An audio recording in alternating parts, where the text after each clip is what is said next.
अस्सलाम वालेकुम, मैं हूं मोहम्मद अज़हर और आज हमेशा की तरह एक ऐसा टॉपिक और ऐसा वाक़या लेकर आया हूं जिसे सुनने और समझने के बाद ज़िंदगी में बहुत सारी चीज़ों को हमारे क्लियर भी हो जाएगी और बहुत सी मुश्किलों से भी हम बच सकते हैं और गौर करने के लिए एक नई सोच भी मिल सकती है। वो वाक़या आपने थंबनेल में पढ़ लिया होगा कि एक फ़ोन कॉल जो कि थी गलत यानी रॉन्ग नंबर की कॉल ने 10 बच्चों को यतीम कर दिया। वो कैसे, ज़रा सुनिएगा।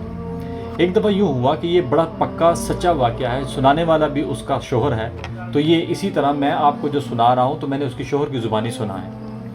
उसने बताया कि एक दफ़ा मेरी बीवी को एक रॉन्ग नंबर से कॉल आती है, जबकि मेरी बीवी फ़ोन नया लिया था। तो एक रॉन्ग नंबर से जब कॉल आई तो एज़ आ रॉन्ग नंबर से कॉल आना, जो सामने वाला बंदा था वो कोई शातिर सा शरीर सा बंदा था, जलील सा इंसान था, जिसे तो 2-4 गालियाँ और भी दे दूँ तो मेरा ख्याल है बुरा नहीं है।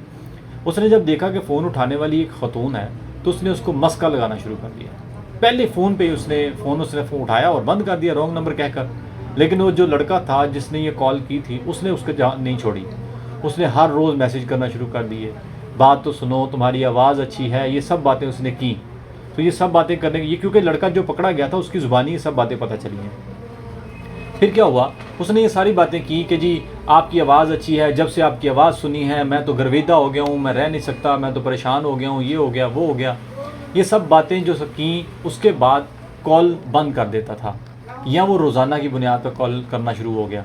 तो एक दिन क्या हुआ कि एक दिन उस औरत की यानी उस लड़की की सास ने फ़ोन उठाया, और जब सास ने फ़ोन उठाया तो एक लड़के की आवाज़ थी। जैसे लड़के की आवाज़ थी तो उसने अपनी बहू से पूछा कि ये कौन था। उसने कहा ये तो रॉन्ग नंबर था।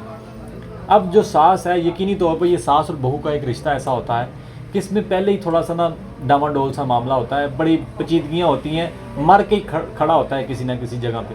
तो सास अपने तमाम तर ज़िंदगी के तजर्बात की बना पर यह कहने के काबिल हो गई कि ये कॉल फेक नहीं थी बल्कि एक ओरिजिनल कॉल थी और इसके किसी दोस्त की थी। उसने आते ही अपने बेटे को बताया और रंगे हाथों पकड़वाने का वादा किया। तो फिर क्या हुआ कि रिकॉर्डिंग की गई फ़ोन पे, वो लड़के ने कॉल की, माँ ने फ़ोन उठाया और वो चुप रही, यानी सास चुप रही। उस लड़के ने वही अपनी शरीर ज़ुबान से जो गलीज़ जुमले बकवास किए उसी तरह उसकी तारीफ़ की, तो वो जुमले रिकॉर्ड हो गए। अब उसका शोहर आया, उसकी माँ ने यानी सास ने उस औरत के बारे में ये जुमला कस दिया उसको कि ये तो गंदी औरत है, अपने शोहर की वफ़ादार नहीं है। उस शोहर ने आओ देखा ना ताओ मारना शुरू किया, बाजू तोड़ दिया। बाजू तोड़ा तो जब बाजू तोड़ा फिर उसके घर वालों को बुलाया। घर वालों ने बुलाकर जब उसके बहन भाइयों को उसकी हरकतें दिखाईं। अब ये सारा मामला ये यहाँ पे औरत कहाँ खड़ी थी, वो अपनी सफाइयाँ देती रही, वो अपने मामला को क्लियर करती, लेकिन किसी ने उसकी कोई बात ना सुनी। इवन यहाँ तक कि भी उसके शोहर ने बताया कि मेरी माँ ने जब बहुत ज़्यादा ज़िच कर दिया तो उसने कहा कुरान ले आओ, मैं आपको बता देती हूँ कि मेरा इसके साथ कोई ताल्लुक़ नहीं, ना मैं जानती हूँ, ये रॉन्ग नंबर था, ये रोज़ बदतमीज़ तंग करता है, मुझे तो फ़ोन चलाना नहीं आता वरना मैं इसका नंबर ब्लॉक कर देती। तो वाकई ये बात ठीक थी, उसका शोहर कह रहा था, ये मैं नहीं कह रहा। उसके शोहर ने बताया कि मैंने क्या किया कि जब मेरी माँ ने कहा कि ये ऐसे ऐसे है तो उसने कहा मेरे को कुरान ले आओ। तो मैंने उसके टूटे बाजू के बुनियाद पर भी, बाजू तो टूटा हुआ था, एक जो बाजू था दायां उस पर भी मैंने कहा कि ठीक है उठाओ कुरान। उस औरत ने वज़ू किया और कुरान उठा लिया। लेकिन जैसे ही कुरान उठाया तो मेरी माँ ने कह दिया जो अपने शोहर से वफ़ादार नहीं हो सकती वो कुरान की वफ़ादार कहाँ पे है।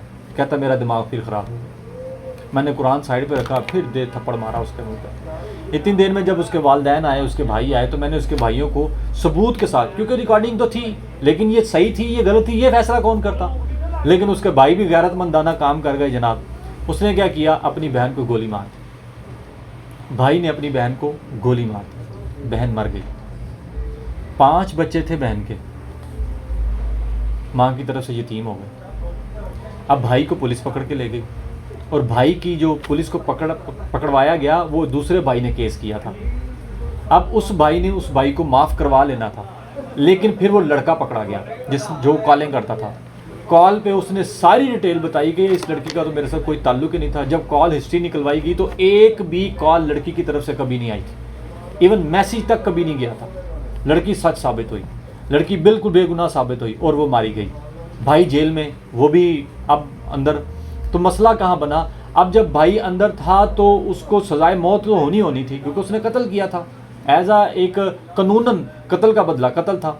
लेकिन हुआ क्या, اس کے بھائی نے، جب دوسرے بھائی نے جو اپنی بہن سے محبت کرتا تھا، بڑے بھائی نے تو مار دی، لیکن چھوٹے بھائی کو تسلی نہیں ہو رہی تھی، اس نے پھر بھی تحقیق کروائی، کال ڈاٹا نکلوایا، ہر چیز نکلوائی، تو بڑا بھائی جھوٹا ثابت ہوا۔ اس نے اس بھائی کو پھانسی لگوانے کی کوشش پوری کی، لیکن وہ جو بڑا بھائی تھا اس نے جب فیل کیا، محسوس کیا کہ بھئی میرے ہاتھوں ایک ناحق قتل ہو گیا، اور وہ بھی اپنی بہن کا، جس کو میں نے غلط ثابت کیا ہے، جس کو میں نے بلا وجہ مار دیا ہے، تو اس نے اپنے آپ کو خودکشی کر لی جیل کے اندر ہی۔ جیسے اس نے خودکشی کی تو 4 بچے تھے اس کے بھائی کے بھی، 5 اس کی بہن کے اور 4 اس کے بھائی کے، 9 بچے۔ آپ ذرا غور کیجئے گا، ایک فیک کال زندگی 9 بچوں کی برباد کر کے چلا گیا۔ میں آپ سب سے گزارش کرتا ہوں، بہت ساری چیزیں آپ کے سامنے غلط ہوتی ہوں گی، شاید وہ اتنی نہیں ہیں جتنی آپ کو لگتی ہوں۔ اپنے نظریات کو اتنا مت گرائیے کہ سامنے والے کے سارے کردار گندے نظر آئیں۔ آپ آئینہ دیکھتے ہوئے آپ کو اپنے چہرے کی جس طرف غور کریں گے وہی چہرہ نظر آئے گا، جبکہ آئینے میں پورا چہرہ آپ کا نظر آ رہا ہوتا ہے، پھر بھی آپ جس پہ غور کرتے ہیں وہی آپ کو چہرے کی جگہ نظر آتی ہے۔ پلیز اسی طرح جب آپ دوسروں کی طرف دیکھیں تو اس کو آئینہ سمجھ لیجئے گا، کیونکہ نبی کریم صلی اللہ علیہ وسلم نے حدیث پاک میں فرمایا ہے کہ مومن مومن کا آئینہ ہے۔ اگر وہ اس کو سمجھ نہیں پاتا تو پھر شاید وہ ایمان والا نہیں ہے۔ سمجھیں گے تو زندگیوں بہت سی آسان کر لیں گے۔ امید کرتا ہوں کہ آپ کو اس واقعے سے بہت کچھ سیکھنے کو ملا ہوگا۔ اسی کے ساتھ اجازت دیجیے گا۔ السلام علیکم ورحمۃ اللہ وبرکاتہ۔